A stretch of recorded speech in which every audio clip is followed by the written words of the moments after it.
आज हम लोग कोण के आधार पर त्रिभुज के प्रकार या भेद को पढ़ेंगे। इसके पहले जो मेरा वीडियो जो था वो भुजा के आधार पर त्रिभुज के भेद को हम लोग पढ़े थे। तो आइए हम लोग इसको समझते हैं। कोण के आधार पर त्रिभुज तीन प्रकार के होते हैं: न्यून कोण त्रिभुज, अधिक कोण त्रिभुज और समकोण त्रिभुज। यहाँ देखिए, न्यून कोण त्रिभुज की परिभाषा को पढ़ें। आप लोग जानते हैं जो न्यून कोण जो है 90 डिग्री से जो कम होते हैं उसको हम लोग न्यून कोण कहते हैं। तो जिस त्रिभुज के प्रत्येक कोण न्यून कोण हो उसे न्यून कोण त्रिभुज कहते हैं। जैसे यहाँ देखिए, ये देखिए आपका, ये देखिए 65 डिग्री, 65 डिग्री, ये 50 डिग्री। तो यहाँ पे देखिए सब 90 डिग्री से कम है। इस त्रिभुज का प्रत्येक कोण न्यून कोण है। ये भी देखिए एक न्यून कोण त्रिभुज है, 65 डिग्री, 40 डिग्री, 75 डिग्री।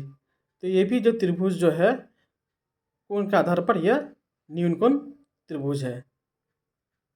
अब अधिक कोण का परिभाषा देखिए, जिस त्रिभुज का एक कोण अधिक कोण हो उसे अधिक कोण त्रिभुज कहते हैं। तो अधिक कोण का मतलब होता है 90 डिग्री से अधिक और 180 डिग्री से कम। ऐसे कोण को हम लोग अधिक कोण कहते हैं। तो जिस त्रिभुज में कोई एक कोण अधिक कोण हो उसे हम अधिक कोण त्रिभुज कहते हैं। अब देखिए यहाँ पे एक चार्ट तैयार किया है मैंने। इसमें भुजा के आधार पर जो त्रिभुज होते हैं, समबाहु त्रिभुज, समद्विबाहु, विषमबाहु त्रिभुज जो होते हैं, उसमें न्यून कोण और अधिक कोण होते हैं कि नहीं होते हैं, तो उसके बारे में मैंने यहाँ पे विस्तारपूर्वक बताया है। सबसे पहला ये समबाहु त्रिभुज। तो समबाहु त्रिभुज का देखिए प्रत्येक भुजा जो है वो बराबर होता है। देखिए ये ABC त्रिभुज है, प्रत्येक भुजा 5 सेंटीमीटर का है। तो हम लोग जानते हैं समबाहु त्रिभुज का प्रत्येक कोण जो होता है वो बराबर होता है, 60 डिग्री, 60 डिग्री, 60 डिग्री। तो 60 डिग्री जो है वो न्यून कोण होता है। तो समबाहु त्रिभुज हमेशा न्यून कोण त्रिभुज होता है। समबाहु त्रिभुज कभी भी ऐसा नहीं हो सकता जो समबाहु त्रिभुज समकोण या अधिक कोण त्रिभुज हो। अब आइए समद्विबाहु त्रिभुज में। समद्विबाहु त्रिभुज हम लोग क्या जानते हैं, जिस त्रिभुज के दो भुजा बराबर हो उसे समद्विबाहु त्रिभुज कहते हैं। तो चूंकि दो भुजा जब बराबर होंगे तो दो कोण भी बराबर होंगे। तो यहाँ पे देखिए हमारा ABC त्रिभुज में 65 डिग्री और ये 65 डिग्री, दो कोण हमारा क्या है, 65 डिग्री है जो न्यून कोण है, और एक कोण 50 डिग्री है। तो यहाँ देख रहे हैं हम लोग तीनों जो कोण जो है वो तीनों न्यून कोण है। तो समद्विबाहु त्रिभुज, यहाँ पे तो समद्विबाहु त्रिभुज जो है वो न्यून कोण त्रिभुज दर्शा रहा है। लेकिन आप इसमें देखिए, ये भी एक समद्विबाहु त्रिभुज है। AB भुजा और AC भुजा दोनों बराबर है, 3 सेंटीमीटर 3 सेंटीमीटर है। लेकिन हमारा BAC ये देखिए 90 डिग्री से अधिक 120 डिग्री है, मतलब ये अधिक कोण त्रिभुज है। तो अधिक कोण त्रिभुज इस क्षेत्र में देखिए हमारा समद्विबाहु त्रिभुज जो है एक अधिक कोण त्रिभुज है। तो यहाँ पे देखिए हम लोग देख रहे हैं जो समद्विबाहु त्रिभुज जो है वो न्यून कोण और अधिक कोण दोनों ही हो सकता है। फिर देखिए विषमबाहु त्रिभुज में क्या होता है, जिस त्रिभुज का कोई भी भुजा बराबर ना हो उसे विषमबाहु त्रिभुज कहते हैं। तो यहाँ पे देखिए AB, BC और AC अलग अलग भुजा का मान दिया हुआ है, और इसके अंदर भी कोण का मान तब अलग अलग होगा। देखिए यहाँ पे ये A कोण 75 डिग्री, B कोण 65 डिग्री और C कोण जो है वो 40 डिग्री है। तो ये एक विषमबाहु त्रिभुज है। तो विषमबाहु के अंदर यहाँ पे जो तीनों कोण जो है वो न्यून कोण है। लेकिन फिर इधर देखिए आप, ये भी एक विषमबाहु त्रिभुज है, क्योंकि इसके प्रत्येक भुजा अलग अलग लंबाई की है। एक 4 सेंटीमीटर, एक 6 सेंटीमीटर, एक 3.2 सेंटीमीटर है। तो यहाँ पे कोण भी देखिए अलग अलग है, 40 डिग्री, 30 डिग्री, 110 डिग्री। चूँकि यहाँ पे एक कोण 90 डिग्री से अधिक है, तो ये जो विषमबाहु जो त्रिभुज होगा, ये अधिक कोण त्रिभुज है। तो यहाँ देखिए समद्विबाहु त्रिभुज और विषमबाहु त्रिभुज के क्षेत्र में हम लोग देख रहे हैं, जो त्रिभुज जो होंगे वो न्यून कोण और अधिक कोण दोनों ही हो सकते हैं। लेकिन हमारा समबाहु जो त्रिभुज होंगे उसमें जो कोण जो होंगे वो न्यून कोण होंगे, उसमें कभी भी अधिक कोण समकोण कभी नहीं होगा। अब आइए समकोण त्रिभुज। समकोण त्रिभुज का मतलब ही होता है जिस त्रिभुज का एक कोण समकोण मतलब 90 डिग्री हो, उसे समकोण त्रिभुज कहते हैं। अब यहाँ पे भी आइए, भुजा के आधार पर त्रिभुज समबाहु त्रिभुज, समद्विबाहु त्रिभुज और विषमबाहु त्रिभुज है। तो यहाँ देखिए समबाहु त्रिभुज के जो प्रत्येक कोण हमारा क्या होता है, 60 डिग्री होता है ना। तो ऐसा कभी समबाहु त्रिभुज में समकोण त्रिभुज हो ही नहीं सकता, क्योंकि समकोण त्रिभुज 90 डिग्री का होता है, लेकिन समबाहु त्रिभुज में प्रत्येक कोण कितना होना, 60 डिग्री का होता है। इसीलिए यहाँ लिखे हैं, देखिए समबाहु त्रिभुज कभी भी समकोण त्रिभुज हो ही नहीं सकता, मतलब इसको हम जोर देके कह रहे हैं जो हो ही नहीं सकता। कारण है समबाहु त्रिभुज के तीनों कोण 60 डिग्री का अलावे दूसरा कोई कोण का मान होता ही नहीं है। अब आ जाइए समद्विबाहु त्रिभुज में। देखिए यहाँ पे देखिए ABC समद्विबाहु त्रिभुज है, जिसकी AB भुजा और BC भुजा जो है वो 3 सेंटीमीटर 3 सेंटीमीटर है, और AC भुजा जो है वो 4.2 सेंटीमीटर है। चूंकि यहाँ देखिए ABC त्रिभुज समद्विबाहु होने के साथ साथ देखिए 90 डिग्री भी कोण है ना, तो यही जो है ये समद्विबाहु त्रिभुज जो है समकोण भी है, इसलिए ये त्रिभुज का नाम होता है समकोणी समद्विबाहु त्रिभुज। और विषमबाहु त्रिभुज में समकोणी समद्विबाहु त्रिभुज को छोड़कर सभी समकोण त्रिभुज जो होते हैं वो विषम बाहु त्रिभुज होंगे। ये आपका 90 डिग्री है। अब आइए समकोण त्रिभुज के विशेषता के बारे में जान लें।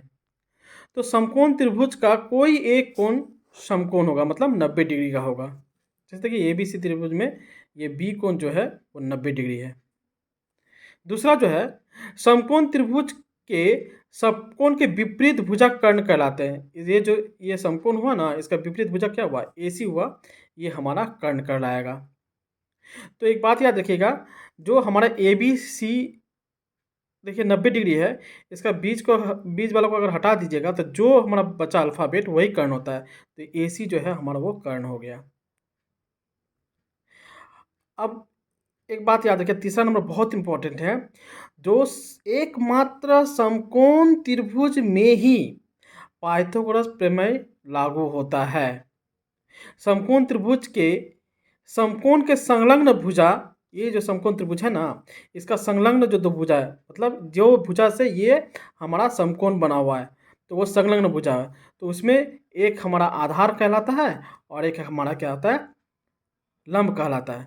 तो ज्यामिति के आधार पर जो क्षैतिज रेखा में जो रहता है वो हमारा आधार कहलाता है। तो ये BC जो है वो हमारा आधार हुआ, और जो उलंब रेखा में जो रहता है वो उसे हम लंब कहते हैं। ये ज्यामिति में, लेकिन त्रिकोणमिति में ऐसा नहीं होता है।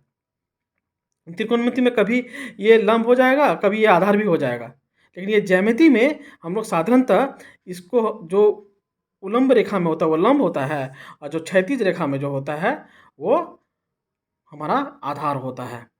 तो हमारा पाइथागोरस का प्रमेय जो होता है वो होता है कर्ण पे स्क्वायर बराबर लंब पे स्क्वायर प्लस आधार पे स्क्वायर। तो यहाँ कर्ण जो है 90 डिग्री का ऑपोजिट भुजा जो है AC है, AC स्क्वायर बराबर लंब हमारा क्या हुआ, AB, तो AB स्क्वायर प्लस आधार क्या हुआ, BC स्क्वायर, BC स्क्वायर हो गया। अब देखिए अगर कोई भी त्रिभुज का प्रत्येक भुजा का मान दिया हुआ है, तो अगर आपसे पूछा जाए कि ये समकोण त्रिभुज है या नहीं है। अगर ये जो सूत्र जो है, इस सूत्र के आधार पर अगर आप बैठाएंगे तो अगर वो सिद्ध कर देता है तो वो समकोण त्रिभुज होगा। मतलब कोई भी त्रिभुज अगर आपको दिया जाएगा उसमें तो एक बड़ी भुजा होगी, तो वो बड़ी भुजा हो वो मान लेंगे जो वो कर्ण है, और संलग्न जो भुजा है वो क्या होगा, एक लंब होगा नहीं तो आधार होगा। उस तो कर्ण का स्क्वायर करके जो मान निकलेगा और लंब का स्क्वायर करके जो लंब का स्क्वायर प्लस आधार का स्क्वायर करके जो मान निकलेगा, दोनों अगर देखेंगे बराबर है तो आप कह दीजिएगा वो जो है समकोण त्रिभुज होगा। तो उसमें उसमें आपका 90 डिग्री कौन सा कोण होगा, तो ये जो भुजा जो बड़ी भुजा है उसका विपरीत जो कोण जो होगा वो 90 डिग्री होगा। तो ऐसे भी आप इस पाइथागोरस के प्रमेय के अनुसार आप निकाल सकते हैं जो ये हमारा समकोण त्रिभुज है या नहीं है। एक और तरीका है जिससे आप केवल मात्र समकोण त्रिभुज में ही ये लागू कर सकते हैं।